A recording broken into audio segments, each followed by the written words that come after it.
सद्गुण संपन्न पारक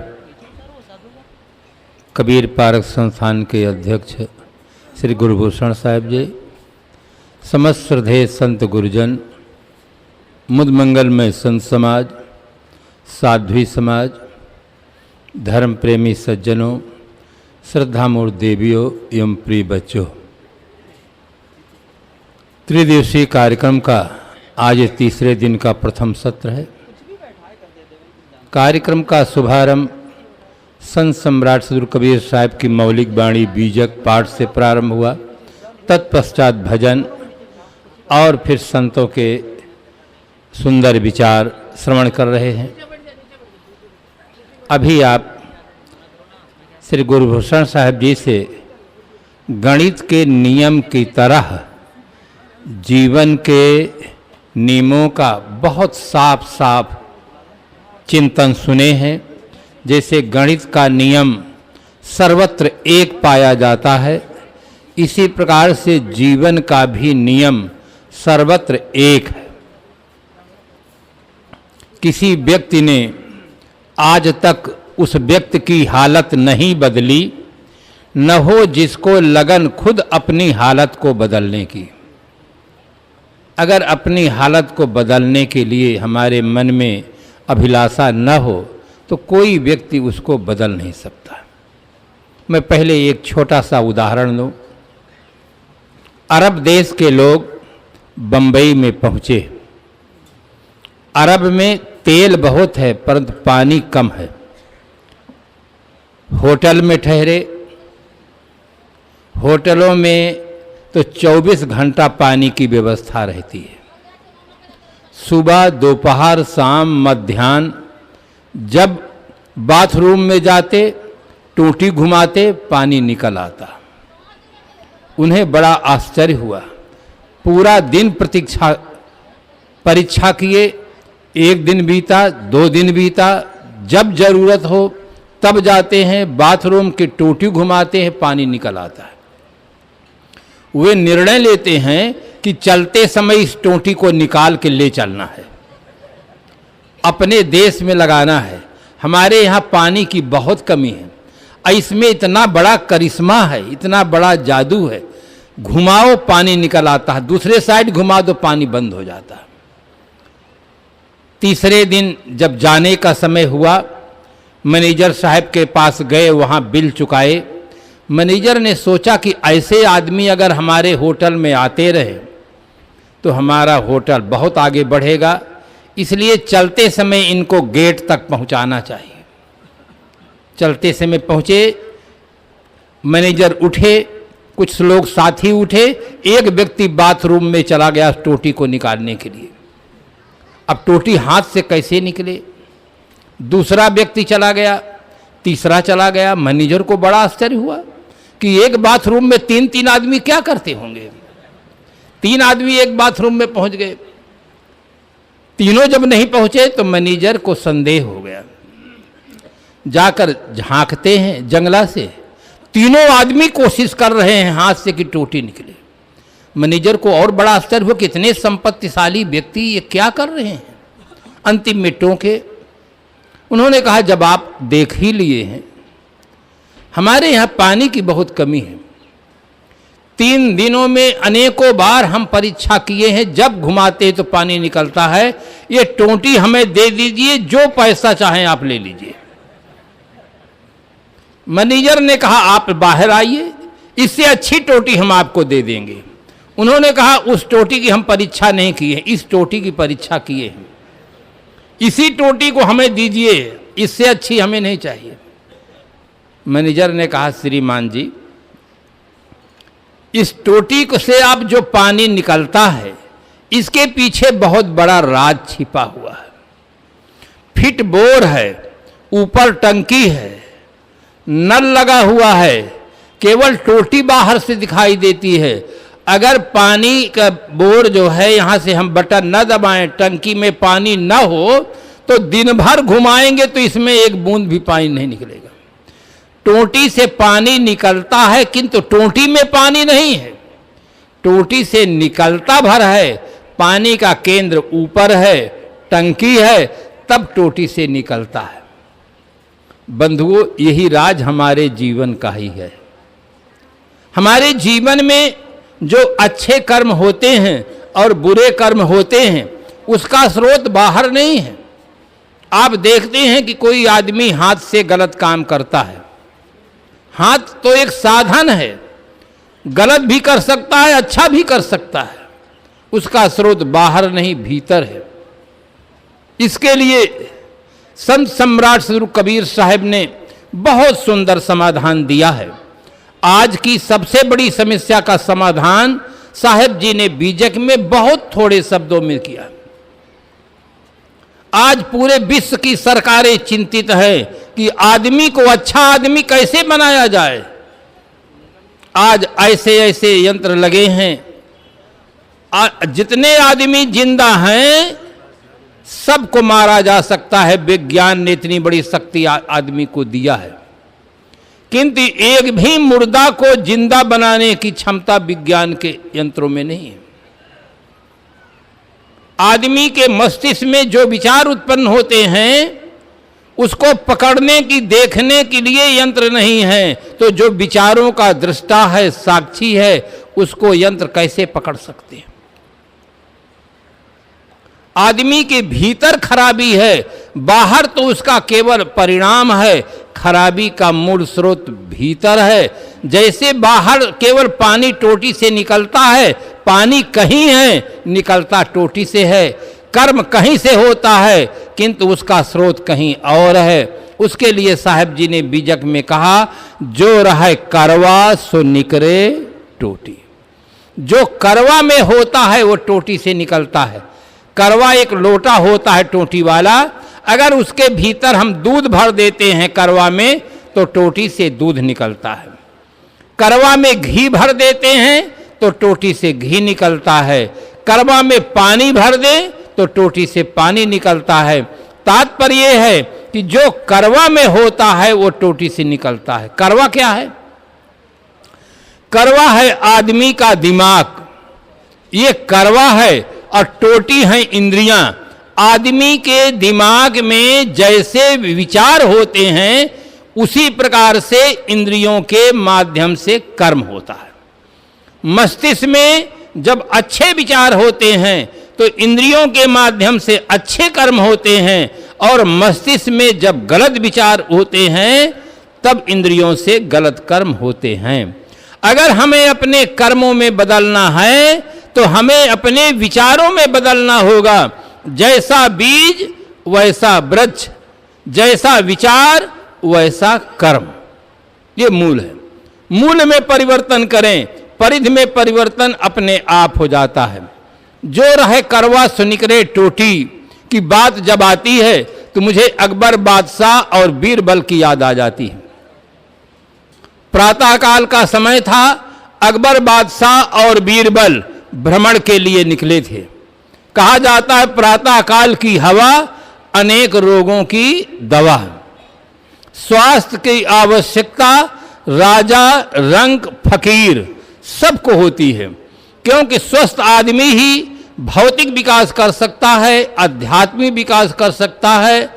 इसलिए स्वास्थ्य की आवश्यकता भौतिकवादी, धार्मिक सभी व्यक्तियों को एक समान होती है।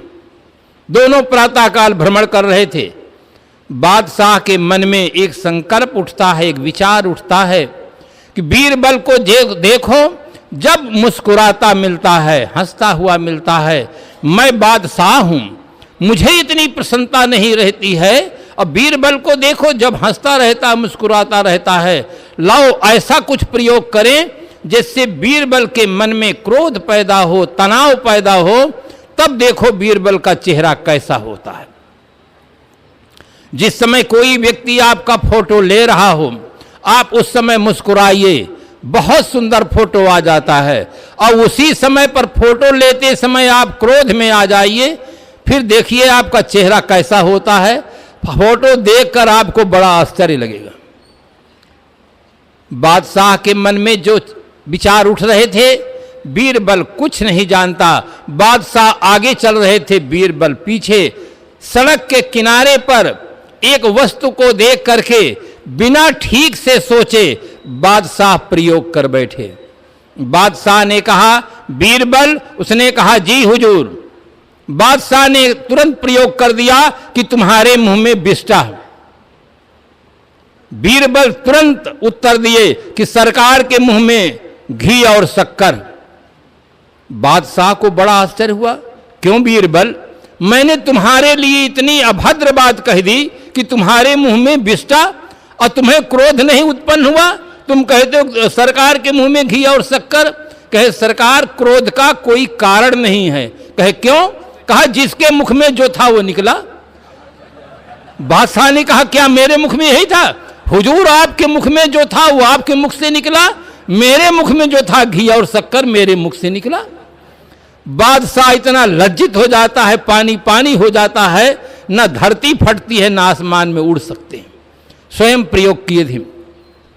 तात्पर्य कि जो भीतर होता है वो बाहर निकलता है। अगर आदमी की भीतर की स्थिति ठीक हो जाए, मानसिक स्थिति ठीक हो जाए, तो अपहरण आज ही समाप्त हो सकता है, बलात्कार समाप्त हो सकता है, भ्रष्टाचार समाप्त हो सकता है। एक आदमी वो है जो दिन भर श्रम करता है, सायंकाल दुकान में जाकर जहर खरीदता है, बीड़ी लेता है, सिगरेट लेता है, गुटखा लेता है, पान पराग राजश्री खाता है, शराब लेता है, और एक आदमी वो है कि उसको फ्री में दो तो छूता ही नहीं है। एक आदमी दिन भर की कमाई दे करके ग्रहण करना चाहता है, एक आदमी फ्री देने पर भी स्वीकार नहीं करता है। इसका कारण बाहर नहीं है, इसका कारण भीतर है। एक की मानसिक स्थिति इतनी निर्मल है कि उन पदार्थों के उपभोग की वासना ही नहीं है, इच्छा ही नहीं है, और एक आदमी इतना दीनहीन लाचार है कि दिन भर के श्रम से जो पाता है उसको खरीदने के लिए वह लाचार हो जाता है। इसलिए बंधुओं, भीतर की स्थिति ठीक करो। आज आदमी अपनी आर्थिक स्थिति को ठीक करने के लिए 8 घंटा, 10 घंटा, 12 घंटा, 16 घंटा समय दे रहा है, किंतु अपनी मानसिक स्थिति को ठीक बनाने के लिए 1 घंटा भी सत्संग में नहीं आता है, स्वाध्याय नहीं करता है, साधना नहीं करता है। साधन संपन्न होने के लिए लोग बहुत परिश्रम करते हैं, साधन संपन्न होने के लिए लोग बहुत परिश्रम करते हैं, मगर साधना के लिए कुछ नहीं करते हैं। आज आदमी केवल साधन संपन्न बनना चाहता है, और साधना संपन्न बनने की बहुत बड़ी आवश्यकता है। मनुष्य के जीवन में दोनों की जरूरत है। हम साधन संपन्न बने, साथ साथ साधना संपन्न बने। रावण साधन संपन्न व्यक्ति था, सोने की लंका थी, बहुत बड़ा परिवार था, अपने समय का प्रकांड पंडित था, भौतिक समृद्धि उसके पास पर्याप्त मात्रा में थी, किंतु साधना न होने के कारण जैसे उसके जीवन में विकार उत्पन्न हो जाता है, रावण महारानी सीता का अपहरण करता है और रावण मारा जाता है। साधना संपन्न होने की जरूरत है, तभी हम व्यसनों से बच सकते हैं, विकारों से बच सकते हैं, और अब दिव्य जीवन जीने का सौभाग्य प्राप्त कर सकते हैं। एक शायर लिखता है, अस्त्र युद्ध के विजेता को वीर कहते हैं, अस्त्र युद्ध के विजेता को वीर कहते हैं, मनोविकारों के विजेता को महावीर कहते हैं। बंधुओं, आप मानसिक विकारों पर विजय प्राप्त करें तो महावीर बने। और दूसरी बात यह है, आपकी जीवन की जो मांग है वो पूर्ति हो सकती है। हर आदमी की जीवन की मांग है कि हम स्वतंत्र जीवन जिएं। स्व माने अपना, तंत्र माने शासन। हमारे ऊपर और किसी का शासन न हो, अपना शासन हो, तब हम स्वतंत्र जीवन जी सकते हैं। जब हम पर मन और इंद्रियां ये पर हैं, इनका शासन जब हमारे पर होता है, तब हम परतंत्र हो जाते हैं। जीवन की मांग है स्वतंत्र जीवन। स्वतंत्र जीवन तभी आप जी सकते हैं जब मानसिक विकारों से मुक्त होकर जीवन जीने की क्षमता अर्जित करें। मानसिक विकारों से मुक्त होने की प्रेरणा देने वाले केवल एक हैं, संत और गुरुजन, और कोई नहीं। माता पिता का बहुत बड़ा उपकार है, जन्म देना, पालन करना, पोषण करना, शिक्षा प्रदान करना है, और बहुत बड़ा उपकार है, किंतु उनसे बहुत बड़ा उपकार गुरुजनों का है। सिकंदर बादशाह से उसके मित्रों ने पूछा कि आप अपने माता पिता की अपेक्षा गुरु का अधिक सम्मान क्यों करते हैं? तब सिकंदर ने उत्तर दिया कि माता पिता ने तो जन्म दिया है, किंतु उस जन्म को सार्थक बनाने की जो शिक्षा है वो गुरुजन देते, इसलिए माता पिता से भी बड़ा उपकार गुरुजनों का है। कोई डॉक्टर आपको दवा दे, आपके आंख में दर्द हो और दांत में दर्द हो और प्रयोग ना बताए, प्रयोग आप उल्टा कर जाएं, तो दवा तो समाप्त हो जाएगी किंतु दर्द और बढ़ जाएगा। इसलिए बंधुओं, जीवन को सार्थक बनाने की दिशा में प्रेरणा देने वाले संत और गुरुजन होते हैं। इसीलिए भवयान में सदगुरु श्री विशाल साहब जी ने कहा कि उपकारिन में उपकार गुरु, दानिन में गुरुदान, रक्षक में रक्षक गुरु, गुरु सम अन्न न आन। बहुत बड़े उपकार लोगों का होता है माता पिता के द्वारा, और तमाम लोग ऐसे हैं धर्मात्मा हैं, उनके द्वारा भी उपकार होता है और लोगों के द्वारा उपकार होता है, किंतु सबसे बड़ा उपकार गुरुजनों का होता है। एक व्यक्ति आपका जेल के अंदर पहुंच गया हो, उसका मित्र आए और उसको सिगरेट पीने की व्यवस्था दे, दूसरा मित्र आए उसको भोजन बनाकर सुंदर दे, तीसरा मित्र आ जाए उसको जेलर से मिल करके जेल से ही छुड़ा ले, तो सबसे बड़ा उपकार किसका है? सिगरेट देने वाले का, भोजन देने वाले का, कि जो जेल से छुड़ा ले उसका ही उपकार। जो जेल से छुड़ा लेता है उसका बड़ा उपकार होता है। इसी प्रकार से गुरुजन इस माया जाल से हमको छुड़ा लेते हैं। अहो हाय दुनिया किधर जा रही है, अहो हाय दुनिया किधर जा रही है, पानी छान कर पीने वाली जनता आज अंडा खा रही है। अहो हाय दुनिया किधर जा रही है, जेल से छूटने के लिए लाखों प्रयास कर रही है, मगर माया जाल में फंसने के लिए लाखों रुपए खर्च कर रही है। अहो हाय दुनिया किधर जा रही है, संसार की प्रवृत्ति किधर है। ये गुरुजनों को, संतों का कोट कोट सह नमस्कार है। बहुत बड़ा सौभाग्य है हमारा और आपका जो श्रद्धेय सदगुरु मिले, और आज बहुत सुंदर मुद मंगलमय समाज मिला है, जिनके छत्र छाया में रह करके जीने की हमें सुंदर प्रेरणा मिलती है। सगे संबंधी कुल कुटुंबी मिलते हैं, वे केवल यही पूछते हैं कि आपका धंधा कैसा है, कितने बच्चों की शादी हुई, कितने बाकी रह गए हैं। कोई नहीं पूछ सकता है कि आप भजन करते हैं कि नहीं करते हैं, आपका जीवन निर्विकार बन रहा कि नहीं बन रहा है, आप साधना कर रहे हैं कि नहीं, ये कोई पूछने वाला नहीं।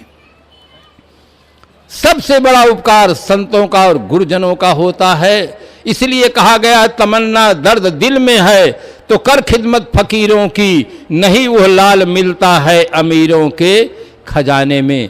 आज श्रद्धेय परम श्रद्धेय श्री सद्गुरुदेव जी का कितना बड़ा उपकार है। भारतवर्ष के विभिन्न प्रांतों से, नेपाल से संत भक्त सज्जन देवियां यहाँ पर उपस्थित हैं। कितना बड़ा उपकार है। वो जीवन जीने की हमें सुंदर प्रेरणा देते रहे कि जीवन को कैसे जीना चाहिए, जिससे इसी जीवन में हमें आनंद मिले, शांति मिले, पवित्रता मिले। शरीर छूट जाने के जो पश्चात की दशा है वो तो बाद की दशा है। वर्तमान जीवन हमारा अच्छा होगा, भविष्य अपने आप अच्छा हो जाएगा। इसलिए सबसे ज्यादा हमारी श्रद्धा या हमारा झुकाव होना चाहिए अपने कल्याण की ओर, संत गुरुजनों की ओर। आर्थिक स्थिति को ठीक बनाने के साथ साथ अपनी मानसिक स्थिति को ठीक बनाने के लिए प्रयास होना चाहिए। दोनों स्थिति अच्छी हो जाए तो दो हाथ मन मोदक मोरे। जैसे किसी आदमी के दोनों हाथ में लड्डू हो तो चाहे जिस हाथ से लड्डू खाए, इसी प्रकार से अगर आपकी आर्थिक स्थिति अच्छी है और मानसिक स्थिति अच्छी है तो आपको दिव्य जीवन जीने का सौभाग्य भी प्राप्त होगा और समृद्धि भी होगी। तो जीवन में दोनों की जरूरत है, समृद्धि की जरूरत है और सुख की जरूरत है। बस इन्हीं शुभकामनाओं के साथ हम अपनी वाणी को विराम देते हैं। साहिब।